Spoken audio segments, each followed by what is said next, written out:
Good morning or afternoon, whenever we're showing these. This is called Whatcha Reading. I'm John Roy. I'm joined today by Tracy LeGrand.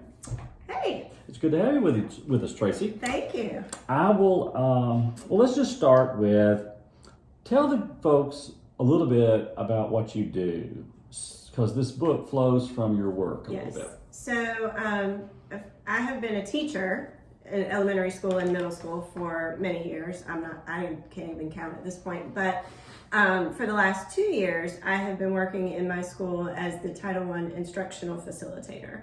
So what I do in that position is my school qualifies for federal funds through Title I, and I manage the budget and our school's plan of how we're going to help students to grow in their learning, and also how we're going to help support parents and families to be more engaged with their child's learning, and just supporting families in general.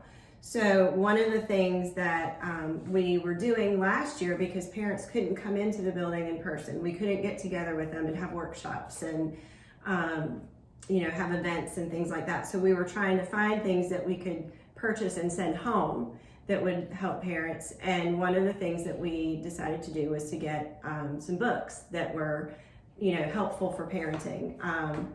And so I found this book through that, and I, read it myself, and I learned a lot. And I wish I had it when my kids were younger. All right, well, tell the folks the name of the book and the authors. Okay, so it's called How to Talk So Kids Will Listen, and Listen So Kids Will Talk. And it's by Adele Faber and Elaine Maslish, and apparently it's been around for a long time, so like 30 years or so. Okay. And this copy's from the public library, so you can get it there. Okay. And I enjoyed it. We'll hold it up here a little bit closer for you guys to see that. All right. How to talk so kids will listen, and listen so kids will talk. All right. Gotcha. All right. Well, I've got a few questions for you. All right. All right. Since this book is a book you have chosen, I will assume you found something rewarding in reading it. Yes. So let's begin with what did you least like about the book? Okay. So I would say it would be easy to take this book and to think it's a formula. Mm-hmm. And it's really not. It's a framework. And it doesn't, again, you can kind of take it to mean that you can take it to be like permissive, mm-hmm. and letting kids kind of do their own thing and make their own decisions, but it's really not. You kind of have to read a little bit deeper and really work through some of the scenario examples and things like that, and you can kind of see where it's going, but it would take some practice to implement, I guess is what I'm saying, and to not just do it sort of on a surface level. So, well, what I heard in that is that while you can read it, it's possibly best if it's done in a workshop sort of formula where you're all in a room together, mm-hmm. and then after a particular section you call a couple people up to give an example, and they actually sit in chairs and act something out. Yes, absolutely. And they actually talk about that in the book. And I think the authors, the impression that I get from reading it is that they did that they actually hosted some workshops. Now, what ages children is this appropriate for? This, I would say, is mostly appropriate for elementary age kids, but they also have a version for teens, and they have a version for preschoolers. Okay. So, you have kind of a wide range that it covers if you have younger or older kids. Okay, gotcha. All right. What feelings did this book evoke for you? Well, like I said, I wish I had it when my kids were younger, and it really made me realize some things that frustrate me about my kids that I kind of went, oh, now I realize why they do those things. Mm-hmm. And it was partly because I hadn't helped develop those skills in them from the beginning. So, mm-hmm. for example, one of the things that they talk about is helping your kids become autonomous so that they can problem solve on their own at some point, when they become adults. Or even before that, as they're children and as they're growing, over time, they kind of start to take ownership of more and more of their own decisions. And I remember being very frustrated with my own kids, like when they were in college or even after college, and calling and asking me for help on certain things. And I'm thinking, how can you not problem solve this on your own? But I realized through some of the examples that they were giving in that section of the book that I didn't always encourage them when they were little to solve some of their own problems. You know, I was too quick to give advice or to try to jump in and tell them, well, here's what you need to do. So some of those skills weren't necessarily developed. So, I mean, I guess it held up a little bit of a mirror to my own self and some things that, you know, wish I had done differently. Well, today, a lot of parents, you know, they're called sort of helicopter parents, and they sort of pride themselves on the fact that their children, you know, spend very little time in the ditch. You know, they work extra. It's kind of like what we've done to bowling. We've taken the gutters away from bowling by putting those gutter guards so that nobody fails. You throw the ball in, it goes to the bumper, it's going to at least knock one down. Right. And so parents become like these bumper guards, and they take great pride in that. Why is that not a good thing? Well, and I think the issue is, you know, my kids are 22 and 30. So I have a little bit of that perspective in that I kind of have seen how they've developed. And I don't know that I would have called myself a helicopter parent by any means, but especially watching them grow and then teaching 20 plus years of kids in elementary and middle school, you see where they don't develop the skills that they need. So the thing that always comes to my mind is how when a bird is hatching from an egg, if you were to go in and break the egg for them and let them out with your help, they wouldn't develop the muscles and the strength that they need to be able to be a healthy bird. And it's kind of the same thing. Like if we're constantly fixing things for them or coming in and rescuing or taking away the natural consequences of their decisions, they don't ever get to grow those skills that they need to be able to make their own good decisions as adults. And really, ultimately, that's our job as a parent, is to nurture these people into healthy adults who contribute to their community. All right. So. Well said. All right. So I see that you've already marked things up here. Since this is the library book, you were very careful not to write in the library book. But do you have any favorite quotes, or do you want to share with us how this book is assembled? Sure. All right. So there's.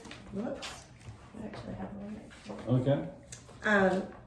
There are different sections that kind of build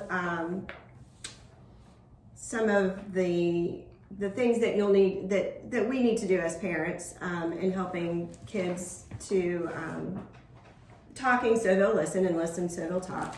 And so kind of the broad picture of the book is that you're kind of trying to keep lines of communication open so that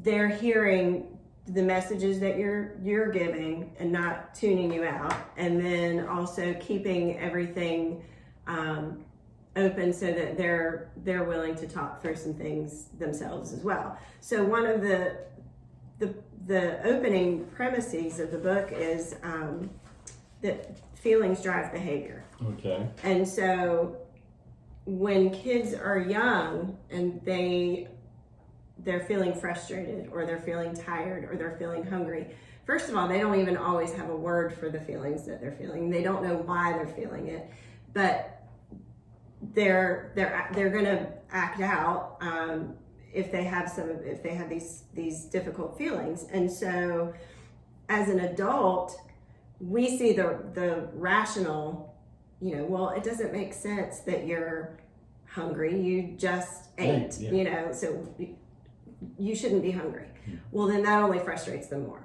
So it just kind of gives some practice on how to be empathetic to them and to their feelings.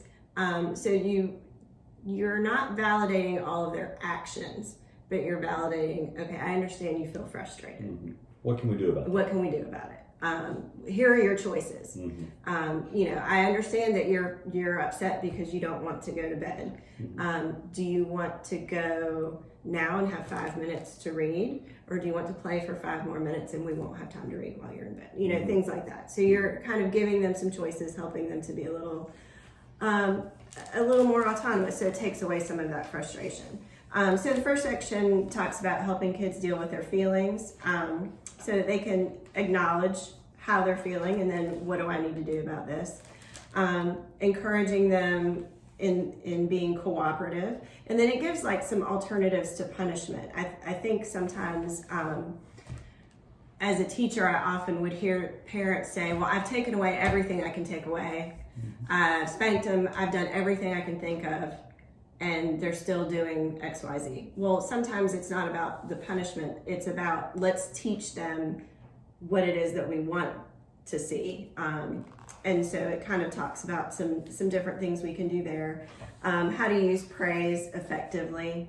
And then there's a little section about helping them to see themselves in a different way. So if sometimes they see themselves as,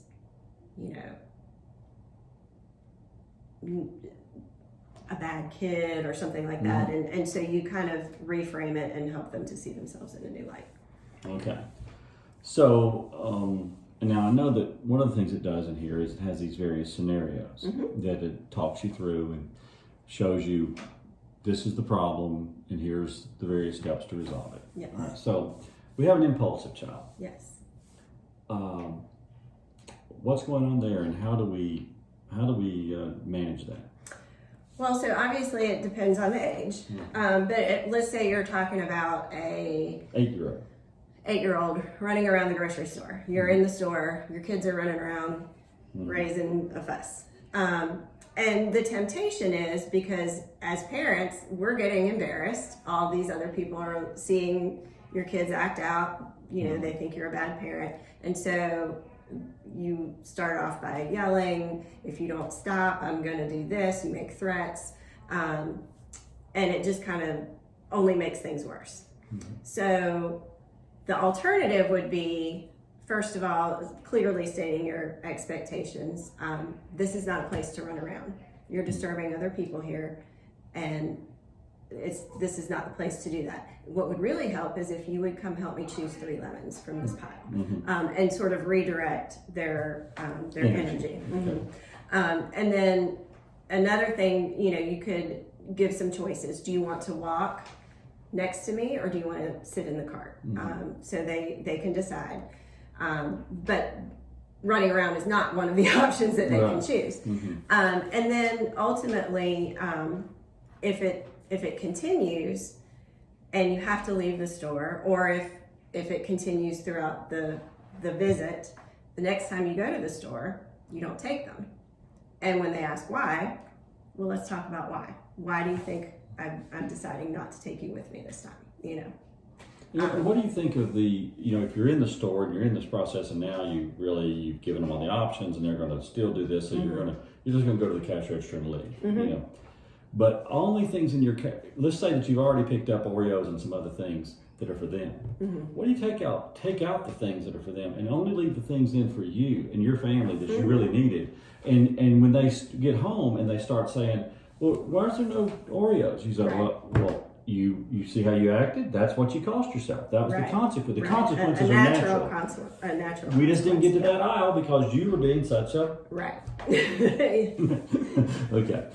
All right, so let's just say this might be a 10 or 11-year-old, and that might be at the very end of the book, or the very end of what its spectrum is, but it's a smart child.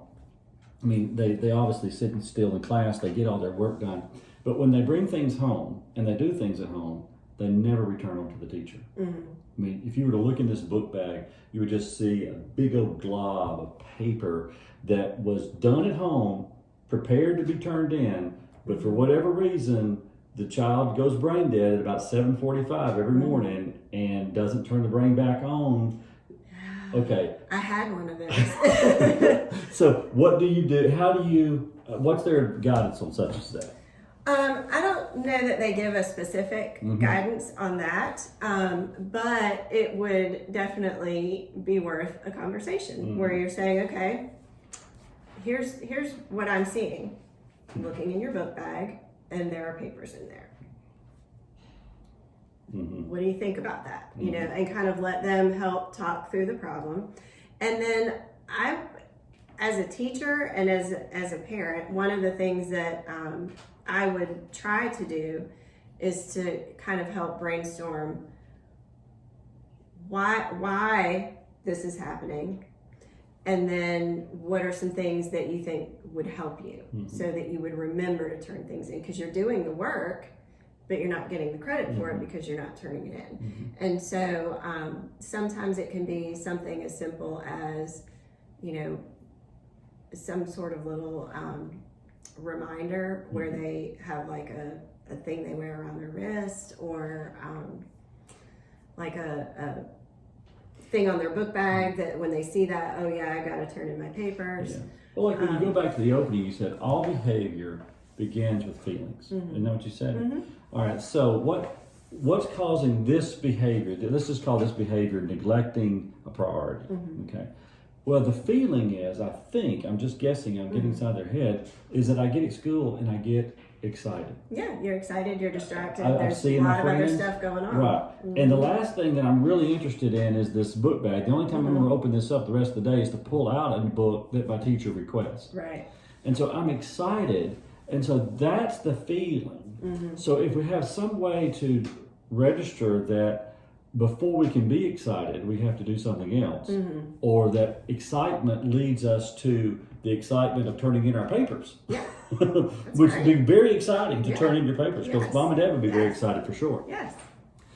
Okay, I've read similar sort of books, and I think that one of the, I'm getting off the screen there, I think one of the recurring issues or recurring themes is we underestimate children's ability to solve their own problems. Absolutely.